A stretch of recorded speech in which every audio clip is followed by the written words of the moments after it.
अगर आपके पेपर में इस तरह का एक व्हीट स्टोन ब्रिज सर्किट आ जाए और आपको ए और बी के बीच में रेजिस्टेंस निकालने के लिए दिया जाए, आप कुछ ही सेकंड्स में इसको कर लेंगे क्योंकि व्हीट स्टोन ब्रिज बैलेंस्ड है।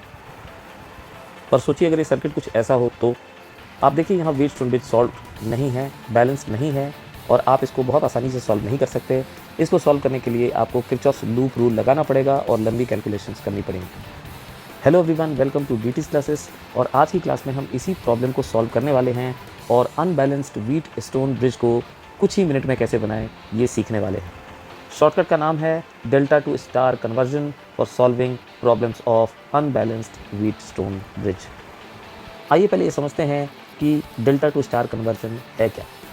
मान लीजिए आपको 3 नोड्स हैं इलेक्ट्रिकल सर्किट के, जैसे कि यहाँ है 1, 2 और 3, और इसके बीच में आपको 3 रेजिस्टर्स कनेक्टेड मिलते हैं जो हैं R12 जो कि 1 और 2 के बीच में कनेक्टेड है, R31 जो 1 और 3 के बीच में कनेक्टेड है, और R23 जो 2 और 3 के बीच में कनेक्टेड है।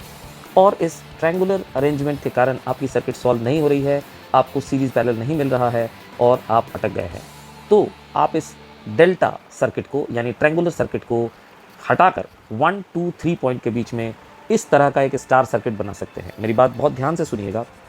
आपको 1, 2, 3 नोड्स तीनों इसी तरह से रखने हैं, इनको कुछ नहीं करना है।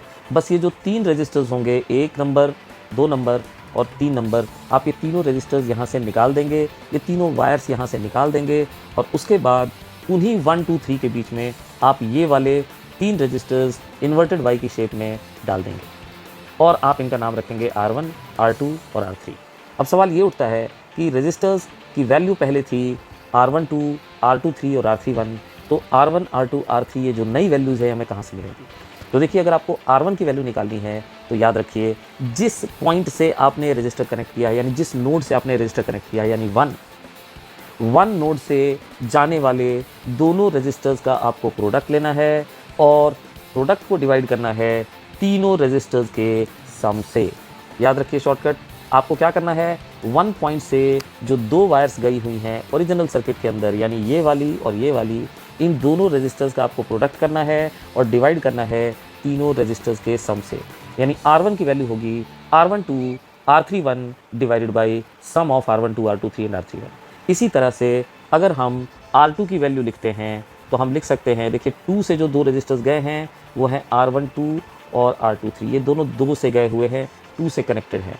तो हम R2 की वैल्यू क्या लिखेंगे, हम इन दोनों का प्रोडक्ट लिखेंगे, यानी हम लिखेंगे R23 into R12 and that divided by, नीचे जो डिनोमिनेटर होगा वो सेम होगा, that is R12 plus R23 plus R31।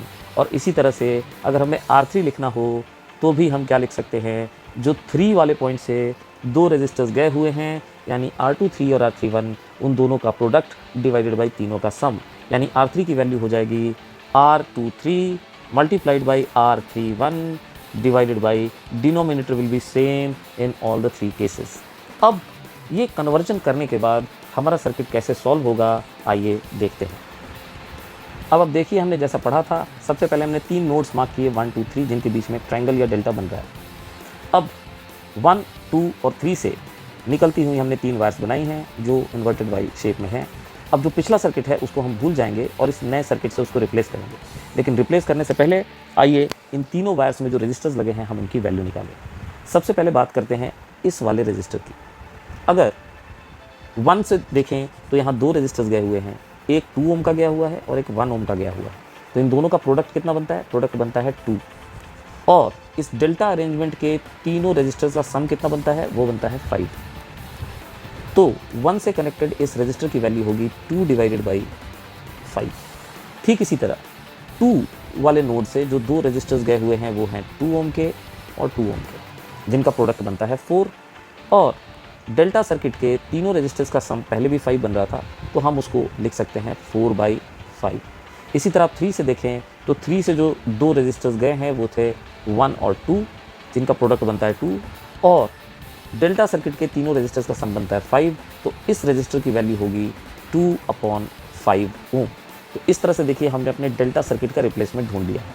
अगले डायग्राम में मैं आपको इस नए सर्किट से इक्विवेलेंट रेजिस्टेंस निकालने दिखलाता हूँ। देखिए, अब हम पुराने सर्किट को नए सर्किट से रिप्लेस कर चुके हैं। जो येलो वायर्स थी 3, जो 1 2 2 3 और 3 1 के बीच में लगी थी हमने उनको हटा दिया है और उनके जगह हमने नए रजिस्टर्स रिप्लेस करके डेल्टा को स्टार फॉर्मेशन में कन्वर्ट कर दिया। जो सर्किट इन 3 रजिस्टर्स के अलावा था, यानी जो राइट हैंड साइड में बी से कनेक्टेड 1 और 2 ओम थे, उनको बिल्कुल भी नहीं छूना। आपको केवल एक ट्रायंगुलर अरेंजमेंट को रिप्लेस करना है। याद रखिए, आपने केवल इसको रिप्लेस करना है, इन दोनों रजिस्टर्स को आपको बिल्कुल नहीं छूना। तो आप देखिए, आपने रिप्लेसमेंट कर दी और नया सर्किट आपके सामने है। अब इसको सॉल्व करना बहुत ही आसान है। अब आइए हम इक्विवेलेंट सर्किट को सॉल्व करते हैं। इस 1 और 4/5 का सीरीज़ कॉम्बिनेशन का इक्विवेलेंट होगा 1 + 4/5, जो कि यहाँ पे लिखा हुआ है। और इसी तरह ये 2 और 2/5 जो सीरीज़ में है, इनका इक्विवेलेंट होगा 2 + 2/5, जो कि यहाँ पे लिखा हुआ है। अब देखिए, जो अगला सर्किट हमारे सामने है वो ये है, जिसमें 9/5 और 12/5 ये 2 रजिस्टर्स पैरेलल में हैं और इनके इक्विवेलेंट के साथ 2/5 ओम का रजिस्टर सीरीज़ में है। अब अगर हम इन दोनों पैरेलल रजिस्टर्स को सॉल्व करें तो इनका इक्विवेलेंट आता है product by sum, which is 108/105, जिसको सॉल्व करने के बाद वैल्यू आती है 36/35। अब देखिए, हमारे पास आखिरी में केवल 2 रजिस्टर बचे हुए हैं, 2/5 ओम के और 36/35 ओम के, जिनको हम सीरीज़ में लेंगे और इनको सॉल्व करेंगे। और इनको सॉल्व करने के बाद जो हमारा फाइनल आंसर आता है वो आता है 10/7 ओम। तो आपने देखा कि डेल्टा टू स्टार कन्वर्जन करके किस तरह से हम एक कॉम्प्लेक्स अनबैलेंस्ड व्हीटस्टोन ब्रिज को सॉल्व कर सकते हैं बिना किरचॉफ्स लूप रूल लगाए। ऐसे ही कुछ सुपर शॉर्टकट्स के साथ will see you in the next clip. Till then, thanks.